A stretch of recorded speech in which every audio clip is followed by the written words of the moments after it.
look at the objective truth.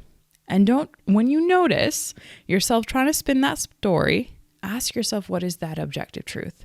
And why am I spinning this story for myself? What are you going to do now that this thing did happen?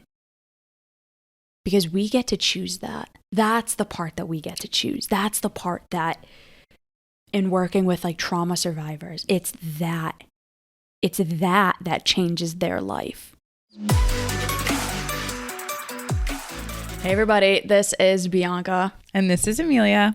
And welcome to another episode of Evolve Ventures, where we are making evolution, transformation, and all of the wonderful things possible for growth-minded humans, just like every single one of you who tunes in to here every single week through vulnerable lessons, stories, and technology.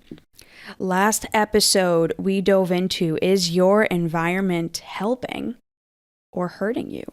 For episode 159, Motivation Monday, is this a realistic expectation?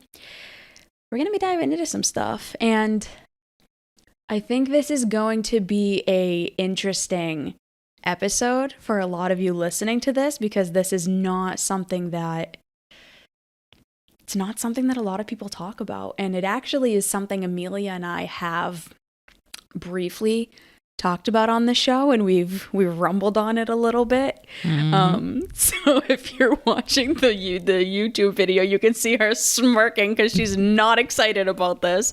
But I really believe this is the message that people need to hear, that our listeners need to hear, so that all of you can really start to make change in your life possible. So to get us started, I just want to start off with saying this. Everything in life does not happen for a reason. It just doesn't. Not everything can be given some positive twist.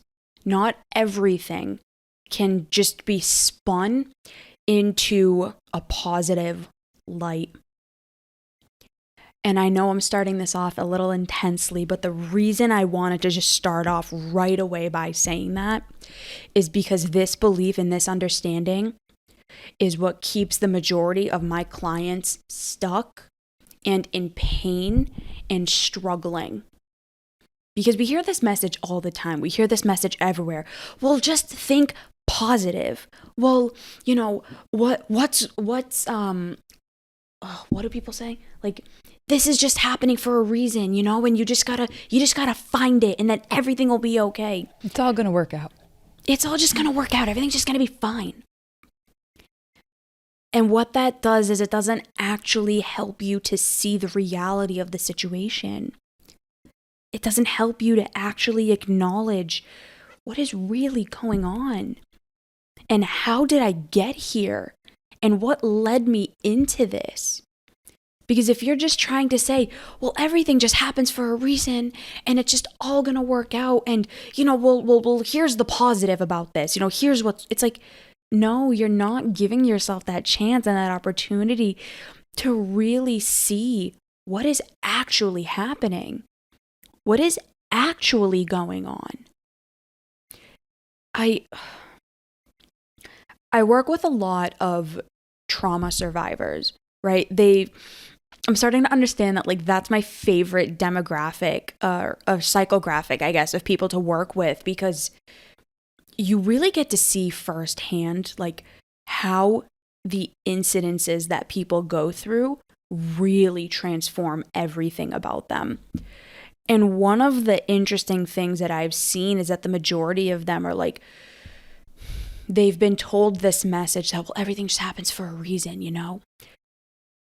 But how do you tell someone who's gone through the most horrific thing ever that this happened for some reason? That there was some reason that God or the universe or whatever, you know, they put them through this to learn some lesson, and they need to just learn the lesson. It's so demeaning. And it's heartbreaking, because they're like, what lesson was I supposed to learn from that? I was a good person. I didn't do anything. Why did I deserve that? Did I deserve that? Did I deserve to go through that? and it breaks their heart, and they're trying to put some positive twist into this thing that there isn't a positive twist to. You can't make everything just cognitively into a positive twist. You can't just give every story some positive light to it. But this episode isn't meant to be dark, right? Here's the beautiful thing. And this, I know, is what Emilia and I really connect on. And this is my intention for this episode. It's not about giving something a positive twist. It's about the meaning that you, all of you beautiful listeners listening to this right now, it's about the meaning that you give to this thing now that you have gone through it. You go through something, you go through a divorce, you go through heartbreak, you lose your job, you have all these terrible things happen. What is the meaning now for your life, for your future? What are you going to do now that this thing did happen? Because we get to choose that. That's the part that we get to choose. That's the part that, in working with like trauma survivors, it's that changes their life. When you can take back control of a terrible situation that you've been through, and you can say, I did not let this thing stop me. I didn't let this thing completely control me and change my life and change what I believe about myself.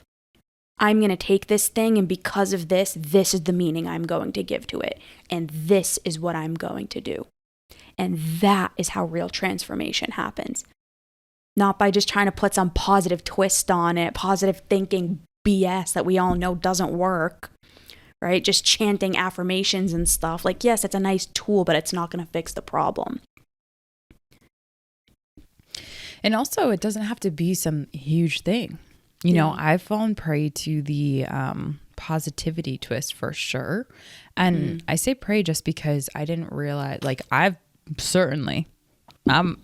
someone who really leveraged that. And I have some really positive evidence that has been able to use that tool as leverage and really gotten some incredible results as a result of that.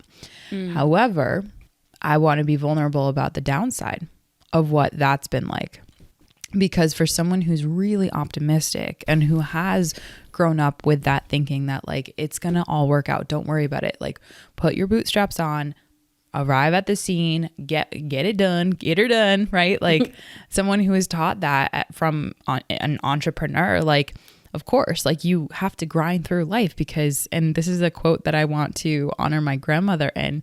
She said, life's a shit sandwich. You got to take a bite of it every single day. Shout out to you, Nana.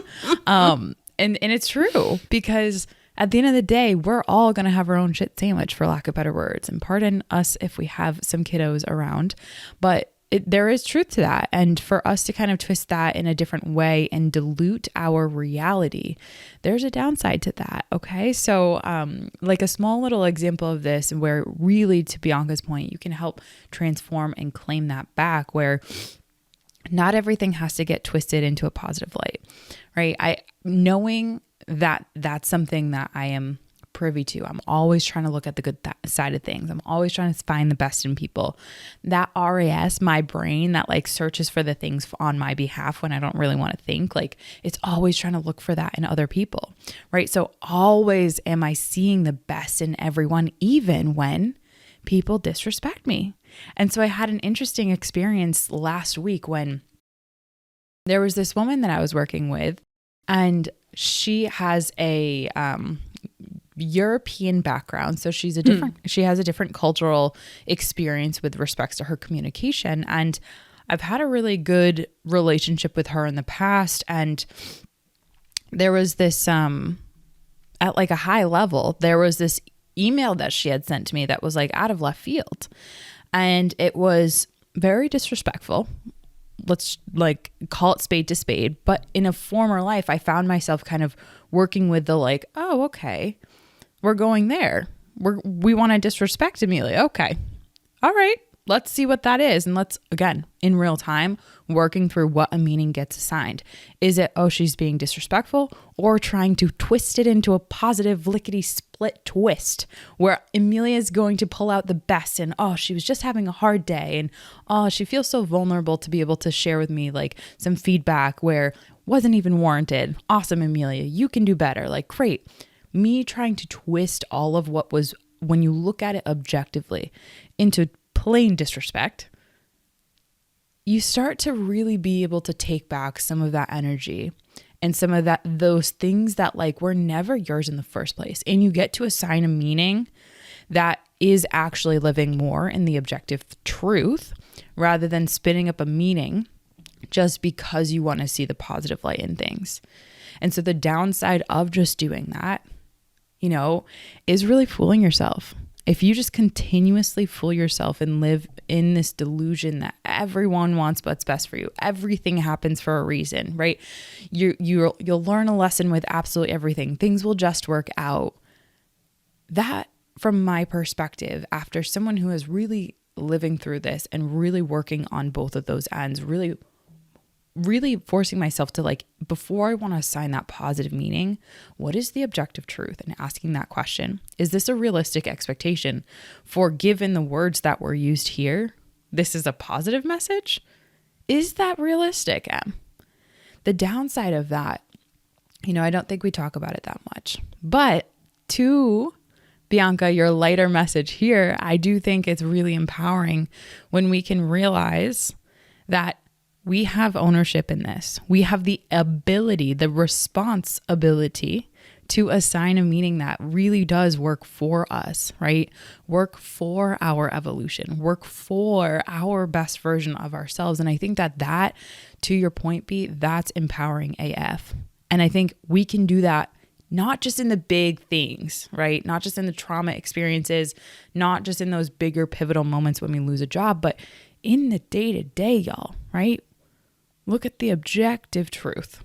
And when you notice yourself trying to spin that story, ask yourself, what is that objective truth? And why am I spinning this story for myself? Episode suggestion? My episode suggestion is 134. Your imagination is more powerful than you think. Trust me, girl, I know. You?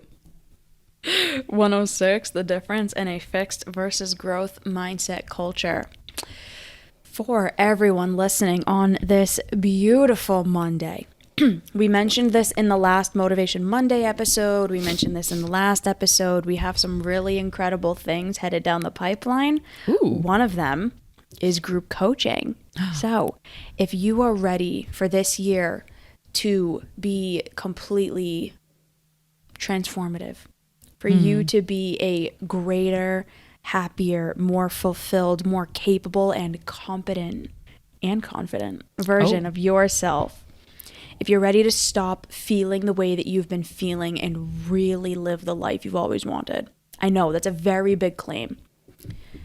Group coaching is the place for you. I know it's a big claim, but Emilia and I have spent the last few years, honestly, cultivating this and developing this and really understanding what our community, the people that we care about so deeply, are struggling with. And we've created this group coaching to really be able to target that for everyone who wants to join. So we are going to be having more information coming out. Be on the lookout for that. And if you are interested, please message Emilia or myself. Send us your email so we can get you on that mailing list for more information. We're so excited for that. So many things aside from that coming in the pipeline for Evolve Ventures, and more importantly, for all of you evolved human beings this year. So we're excited for you guys to get the benefit of that. Like Bianca said, we live and breathe to really serve this mission and serve each one of your evolved journeys. So look out for all the tings, and happy Monday, y'all. All the tings. We'll see you all next time. Bye, everybody. Bye.